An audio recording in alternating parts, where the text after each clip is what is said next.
Hello po, ito po yung new project namin dito sa Lumiatan sa Phase 6. Atina SF po to na vert type. Finish lang, back and front extension, pero corner lot. So mag-iiba pa rin po yung pinaka labor material cost nito, gawa ng malaki po ito malaki po. Pero kung mapapansin nyo, may mga part na may lupa pa, pero naka-base lang po tayo sa pinaka sukat po ng kanilang unit. So hindi po tayo basta-basta pwedeng gumalaw na hindi pinag-aaralan yung sukat ng property ni ma'am, kasi pag nagkaroon ng problema, syempre mahirap na magtibag-tibag yan. So kami ang mananagot. So naka-base pa rin po tayo sa pinaka-plan natin. So ito naman po, day 1 namin. Pag nakahukay na po ang team dito at napahakot na rin po yung mga lupa, mag-order na rin po kami ng mga materyales pa unti-unti. Ayan. Sa amin po may permit po yan, ha. Hindi po kayo pwedeng gumawa na wala kayong permit. Ayan, meron po kami. Ayan po siya. So kay ma'am tsaka kay sir, taga Quezon City po sila, parehas kami dati. Ayan, shout out po kay sir tsaka kay ma'am na thank you, at kami po yung pinagkatiwalaan nyo sa inyong unit. So update po tayo, nasa Facebook po namin yung mga update. So kung mapapansin nyo sa linya ni ma'am, parang isa dalawa pa lang. Tapos ito si ma'am, lot 1. Ayan, lot 1. So nasa main road lang po si ma'am. Ayan, nasa main road. So doon na po sa dulo yung pinaka guard house.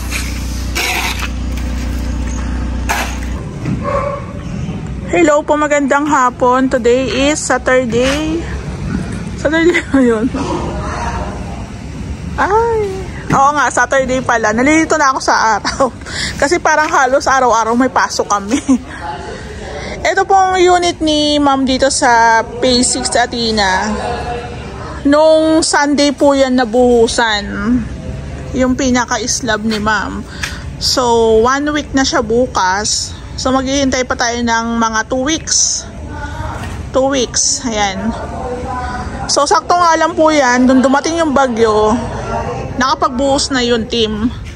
So dito po sa may harapan, maghuhukay pa tayo ng 2 poste. Kasi dito po, 4 na poste po dito sa harapan. Kaso, naglalagay pa kasi kami ng mga buhangin, ng mga graba. So kung makaharangan na namin dito, wala na kaming paglalagyan, may hirapan kami. So ipanghuhuli na namin yung 2 poste dito sa harap. Kasi marami pang gagawin, plastering, flooring sa back extension sa harap, plastering, ang dami pang plastering. Tapos ito nga po pala, yung unit kasi ni ma'am dito sa may sa baba, maliit lang. So, hindi pa kami maka-order ng iba pang materyales, mga PVC, kasi wala kaming paglalagyan. So, siguro pag natuyo na yung slab natin, makapagbaklas na kami dyan, yung ibang tiles, ipwesto na sa taas, sa CR, sa hagdan, luluwag na ng luluwag. Kasi tingnan nyo po, maliit lang tong space dito. Pero yung taas po natin, nag-start na po mag-tiles diyan kahapon. So, bali, tapos na po ata yung palakpa, malapit nang matapos. So, dito naman po sa ating bathroom, ayun tabi po. Nasinsil naman na po ito, naka-ready na. Kung baka naka-ready na siya, pwede na rin po itong umpisahan. Ayan. So, I think yung Atina po na bathroom, malaki lang po siya ng konti. Tapos, ito nga po pala, maglalagay po kami ng sadyang pasingawan dito. Actually, sa drain siya, meron na siyang pasingawan. Kasi doon siya nakatap sa drainage. So, yung singaw babalik dito. So, ito naman kasi is meron siyang bintana. So, ang purpose na rin yan is parang pasingawan. Pero mas maganda po kasi kung meron talaga tayong sadyang pasingawan, tapos maglalagay tayo ng exhaust. Diba? Para hihigupin palabas. So, ganun po yung gagawin. Ito po yung tiles ni ma'am sa taas. Ayan, gray. Si ma'am, mas more on gray siya dito sa unit niya. Tapos yung sa hagdan niya naman po ito. Ito yung sa hagdan ni ma'am. So, gray po ito na matte. Ayan. Matte po, ayan.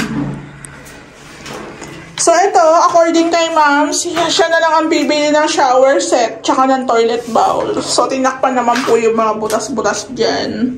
Ayan, mga nakatakip.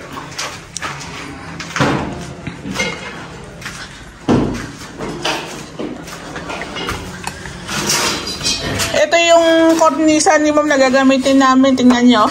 Halos kung saan na lang din namin talaga pinaglalagay yung mga materyales. Kasi maliit yung pinakaloob ni ma'am. Lalaki lang to pag yung extension natin okay nga. So, silipin natin dito sa taas. Oo, yan nga.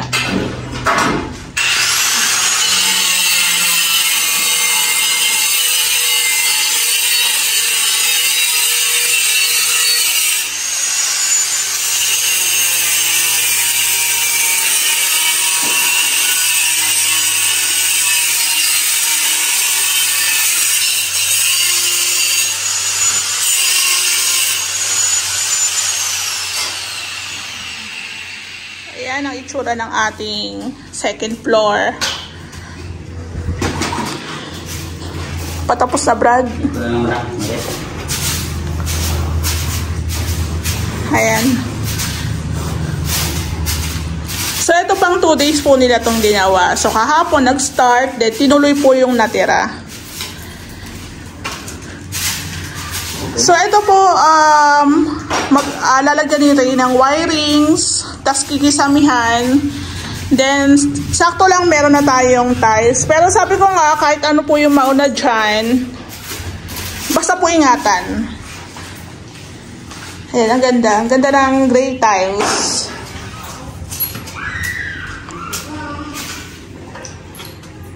Hindi naman nagka-conflict sa sa mga design.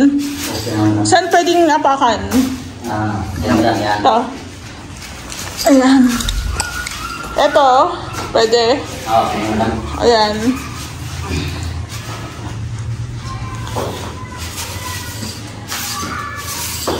So, sa taas po na tiles, ang nagamit yata ang binili yata namin ni Ray, 66.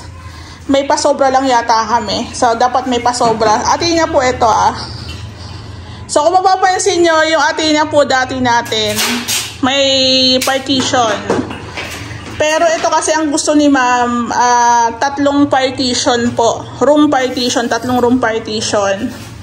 So, may hallway tayo dito. Tapos dito na po yung kwarto ni ma'am. Yung kwarto ni ma'am nasa likod. Tapos dito sa may harap po ng kalsada, bali dito po ang 2 kwarto. According kay Ray. Ayan So, sa amin talaga, mas gusto talaga namin yung bird type lang. Kasi, ito nga po yung mga kisame partition is mahirap tanggalin, baklasin. Pero ito po, kesa po itapon, pinaingatan na lang ni Ray. Since goods pa wala pang mga cracks Kasi ito naman po is papatungan din po ng PVC panels.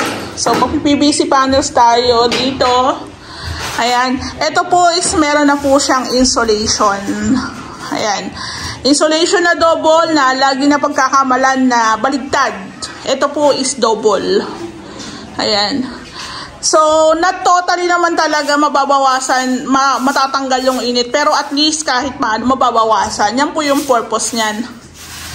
Tapos ang kagandahan din na tinanggal natin yung kisame ni Lumina is tawag dito, makakapaglatag tayo kung ilang pin lights ang mailalagay kada kwarto. Ayan. So, ito po, sa atina, malaki po yung taas. Malaki po ang taas dito. Kaya siya ng 3 kwarto.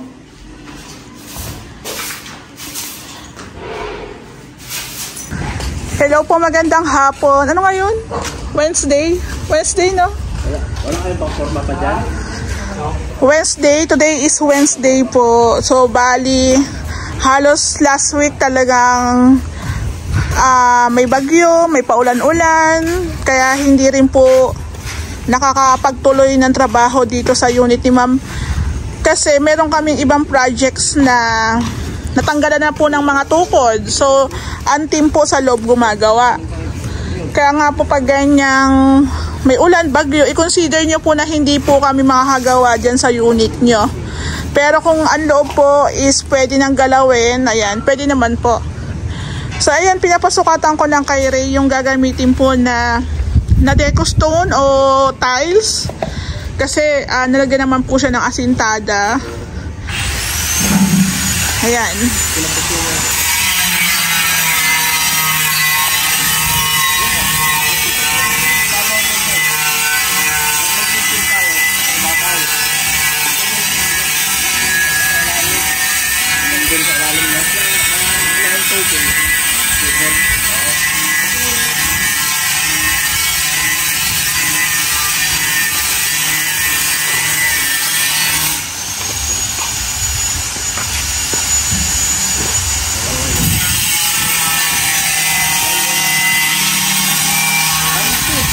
Well, 30 by 60. Oo, nga, 30 by 60.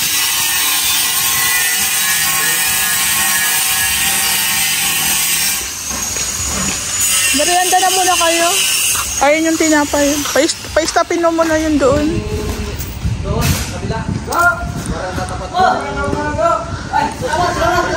So, ito, 20 pieces na 30 by 60 na tiles. Kung tiles po yung gagamitin namin. So, ito po, may pinto kasi kami dito sa may extension ni ma'am. So, kung dito po namin ilalagay yung pedestrian gate niya, tapatan na.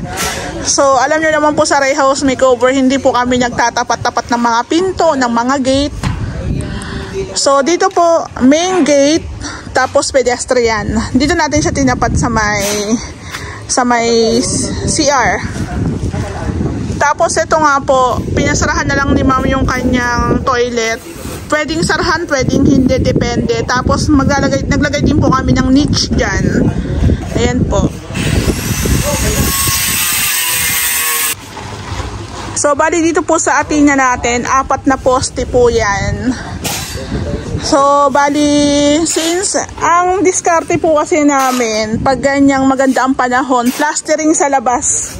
Inuuna po namin yung labas. So, bali dito sila Kuya Jake, etong pahabol namin na buhangin, binibistay na po yan, ha? Ang plastering. Ayan, binibistay na po yung buhangin. Actually, meron na pong mga bistay. Kaso, pag binili po kasi yon, mahal din. Tapos, konti lang. Kaya si Ray, mas prepared niya pa rin yung ganito, pa-deliver. Tapos, bibistay na lang namin. Tapos, ang ginagawa nga po ng team, nire-ready na po nila yan para once na nag-plastering na sila, tuloy-tuloy. Kumbaga, halo na lang ng halo. Hindi na sila, another bistay na naman. Tapos, halo. Kumbaga, naka-ready na. Ayan po. Uy, merienda na muna kayo. Ayan. So, dito nga sinabi ko kay ma'am, hindi kami basta-basta pwedeng magbaklas dyan kasi 3 weeks yan talaga. 3 weeks hanggang 28 days. Ayan po. So, eto nga, pati po yung mga tubo-tubo dyan. Ayan na. Kailangan pag naghukay ka dyan, dahan-dahan kasi nga syempre baka tamaan. Pero kung sakaling tamaan, nire-replace naman namin o inaayos. Oy, merienda na kayo. So, dito rin sa front extension ni ma'am, huli na rin talaga itong gagawin kasi tambakan ng buhangin, graba, haluan ng semento. Ayan. Tapos kami ma'am, hindi kami agad demolition. Hindi kami nagde-demolition agad hanggang hindi pa kami nakakatanggal ng mga tukod dyan. So, konti-konti yan lumuluwag, gawa ng yung mga tiles sa taas na install na. Tapos, dito sa CR, inumbisa na rin. Ano nangyari? Tanggalin na lang yun, madam. Tanggalin na lang? Ano, isang side lang kasi yan, tapos kasama flooring. Parang pa-L lang, Brad. Gray pa rin. Kasi ang bilang lang ng tiles natin, ano lang eh. May sobrang kasi dalawa. Talaga? May sobrang dalawa? Sa annex na lang yan, madam. Kasi ano pa yan eh. 5 pa yan yan o 5? Para medyo highlight. Sa annex na lang. 5, tapos yung dito, 3, 4, 5. Yung sakto lang yun. Yung tatanggalin, 2. Kung may sobra pa, sige, go. Pwede sa ilagay dyan, no? Yung ganun lang, ha? Hindi kasama yung ganyan. Oo. Ay, pero yung flooring natin doon, Brad, sa may shower, parehas yan, na ano? Sa pa-L. Pa-L yan, oo. Merienda muna kayo. So, saan nyo nilagay yung pasingawan? Doon sa gilid. Sa gilid, okay. Okay. So, ito po yung itsura ng bathroom ni ma'am. Pwedeng tanggalin ang bintana, depende. Nagsuggest kami, okay kay ma'am. So, ito po yung tiles combination ni ma'am. More on gray kasi to eh. So, ito po yung sinasabi ko sa inyo. Naglagay po kami ng sadyang pasingawan. Pasingawan po para sa kanilang bathroom. Kasi ito po yung nagiging sakit ng mga unit dito sa Lumina. Na yung drain po pala, yung pasingawan, sinasabay po nila sa drain. Na nakakonect naman po sa main drainage mo na nilumina dyan sa may kalsada. Siyempre, mababaho yun nandyan, madumi. Bumabalik po yung singaw dito sa bahay. Ayan. So, ito, meron tayong accent dito. Ayan. According kay ma'am, gusto niya yung patayo yung pinaka-design ng kanyang tiles. Hinanap pa namin to sa Wilcon kasi sa reference picture ni ma'am, wala kami mahanap na tiles na ganito. So sa Wilcon kami naghanap. Ginawa namin ng paraan. So dito naman yung shower ni ma'am. Two-way yan. Two-way. Tapos, meron din sa heater. Tapos, outlet. Tapos para rin sa salamin. Ayan. So 60 by 60 ang ginamit natin. Tapos maglalagay din po kami ng niche dito. Ayan, niche. So, bali yung update po natin dito sa taas. Natapos naman po yung pag-i-install na ng tiles. Tapos, sinunod na po namin yung pagmamasilya. Ayan. So, ito po, hindi pa nawawiringan ni Ray kasi yung isang worker ko po na installer po namin, umuwi po ng probinsya. Pero dumating naman na. So, pwede na po natin ituloy yung ating kisame dito. Ayan. Sa amin naman, no rush naman eh. Kasi marami rin po talaga kaming projects.